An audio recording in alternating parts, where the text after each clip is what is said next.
बदायूं के आज हम खितौरा गांव में पहुंचे हैं। यहाँ कांग्रेस जनता पार्टी के समर्थन में दिल्ली में प्रोटेस्ट में शामिल होने गए प्रशांत राणा हमारे साथ हैं। इनसे कुछ सवालों के जवाब तलाशने की खातिर आज हम बदायूं से खितौरा आए हैं और बात करते हैं प्रशांत से कि आखिर ये प्रोटेस्ट में गए और इनको ट्रोल किया जा रहा है, आखिर क्यों किया जा रहा है। नमस्कार सर, मेरा नाम प्रशांत राणा है। मैं एक सोशल एक्टिविस्ट हूँ और एक पब्लिक एडवोकेट हूँ। मैं दिल्ली जंतर मंतर पर प्रोटेस्ट के लिए गया था और वहाँ एक वीडियो में मुझे गोदी मीडिया के कोई एंकर हैं, उनके द्वारा सर मुझे ट्रोल किया जा रहा है। तो समझने वाली बात ये है कि अगर हम थोड़ा सा भी सरकार के खिलाफ या गवर्नमेंट के खिलाफ कुछ भी थोड़ा सा भी कर देते हैं तो हम लोगों के लिए दबाने की कोशिश की जाती है। इसीलिए सर मैं वहाँ गया था और ये देश एक लोकतांत्रिक देश है। इसमें हर व्यक्ति को अपनी बात कहने का अधिकार है और हम अपने अधिकारों के लिए वहां गए थे। अगर हमारे बेरोजगार भाइयों, कमजोर किसानों, मजदूरों के लड़ाई लड़ना सर अगर अपराध है तो मैं ये अपराध सर 1000 बार करना चाहूंगा सर। अच्छा, आपको एक डायरी पर विवाद खड़ा हुआ है, यानी कि ट्रोल किया गया है। जी। जो आपकी डायरी है उसमें आपने अपने हाथ से स्वलिखित उसे संविधान लोग घोषित कर रहे हैं। जी, जी। ऐसा क्या था कि वो जो डायरी थी उसे आपको एक दूसरा अम्बेडकर बता रहे हैं। देखिए सर, ये देश एक डेमोक्रेटिक कंट्री है। यहाँ पर हर व्यक्ति अपनी अभिव्यक्ति की आज़ादी है। हर व्यक्ति को फ्रीडम ऑफ स्पीच है, बोलने का अधिकार है। आर्टिकल 19 प्रस्तावना संविधान की आत्मा कहा जाता है सर। मैं अपनी इस डायरी को लेकर गया था। इसमें सर वही आर्टिकल्स हैं कॉपी टू कॉपी जो संविधान में लिखे हुए हैं। लेकिन जो एक गोदी मीडिया पत्रकार थे महोदय, उन्होंने मुझे ट्रोल करने की कोशिश की। आपने भी देखा होगा, जैसे कि आप इतनी सभ्यता पूर्वक मुझसे बात कर रहे हैं, वो मुझे बीच बीच में टोक रहे थे। ऐसे टोका नहीं जाता है सर, बीच बीच में नहीं किया जाता है। तो यही मैं उनसे कहना चाहूंगा कि थोड़ा समझने की कोशिश करें और जाग जाएं। गोदी मीडिया अगर इतिहास लिखा जाएगा तो याद रखना आप लोगों को गद्दार साबित किया जाएगा। अच्छा, प्रोटेस्ट में उमर खालिद, जी, साजिद इस्लाम, जी, जो भी हैं, जी, जी, देश विरोधी ताकतों को लेकर और वहीं आरएसएस को लेकर वहाँ नारेबाजी की गई। आरएसएस मुर्दाबाद के नारे लगाए गए थे। साजिद इस्लाम को और उसके उमर खालिद के समर्थन में नारेबाजी की गई। इसको लेकर वहाँ एक ये जो कांग्रेस जनता पार्टी का प्रदर्शन, जो कांग्रेस जनता पार्टी का प्रदर्शन था, वो देश विरोधी प्रदर्शन बताया जा रहा है। ऐसा क्या रहा इसमें? देखिए, जब जब कोई युवा, जब जब कोई किसान अपने हक अधिकार की बात करने के लिए आगे आता है तो ये सरकार उसे देश विरोधी घोषित करने के लिए तैयार रहती है। रही बात सर उमर खालिद की, मैं उमर खालिद का सपोर्ट नहीं करता हूँ। उमर खालिद एक एक्यूज है।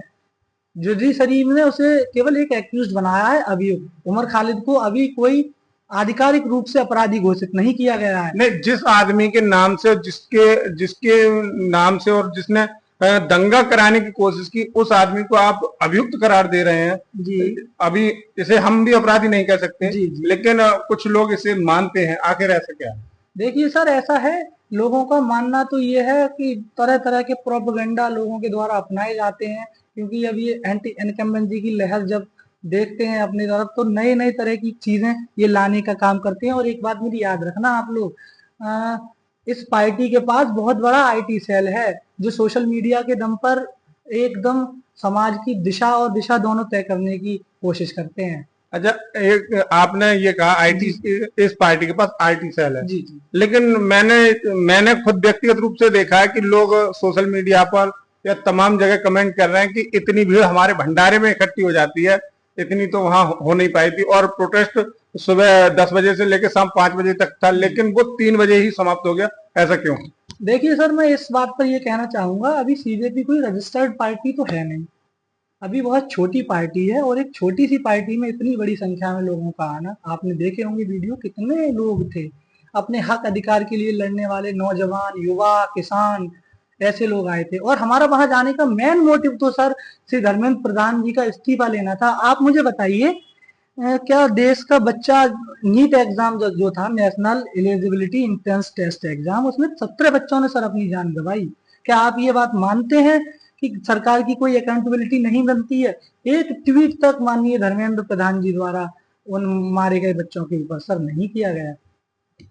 अच्छा, इस तमाम प्रोटेस्ट जो सीजीपीए का था, जी इसमें ये जो ट्रांसजेंडर जी थे ट्रांसजेंडर वो लोग आए थे। जी उन लोगों को लेकर लोगों की अभद्र टिप्पणियां और जी अवैध असभ्य कमेंट भी आ रहे हैं। जी जी ऐसा आप इसे किस दृष्टि से देखते हैं? देखिए यहाँ वहाँ एक तो कुछ गलतियां हुई, मैं इस बात को मानता हूँ। गलतियां ये थी, एक तो हमारा जो अभी शुरुआती टाइम है, एक नई पार्टी है, व्यवस्था मैनेजमेंट में कुछ थोड़ी सी कमी रही, लेकिन ये चूक प्रशासन की भी थी। उन्होंने प्रशासन को उस सम्मेलन में अराजक तत्वों को और ऐसे गद्दार लोगों को नहीं घुसने देना चाहिए था जो आरएसएस मुर्दाबाद के नारे लगा रहे थे। हम किसी पार्टी के विरोधी नहीं है, हम किसी व्यक्ति के विरोधी नहीं है सर।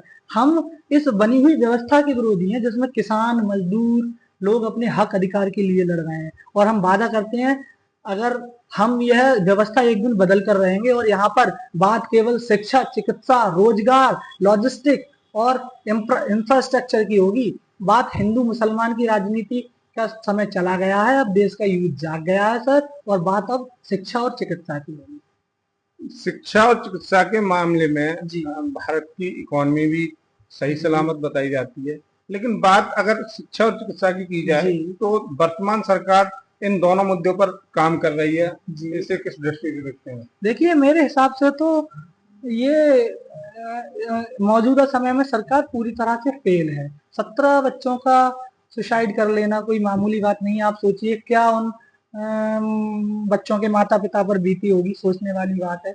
इतना बड़ा एग्जाम, नीट का एग्जाम सर, जो इंडिया का टॉप सेकंड लेवल का एग्जाम है, उस एग्जाम का लीक हो जाना कोई बड़ी बात, बहुत छोटी बात नहीं है, बहुत बड़ी बात है। हजारों बच्चों का भविष्य उससे जुड़ा हुआ था सर।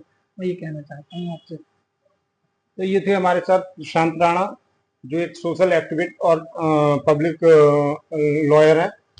कैमरा पर्सन नितिन के साथ मैं रिंकू भारद्वाज, HNN N27 बधाई हूँ। धन्यवाद, नमस्कार।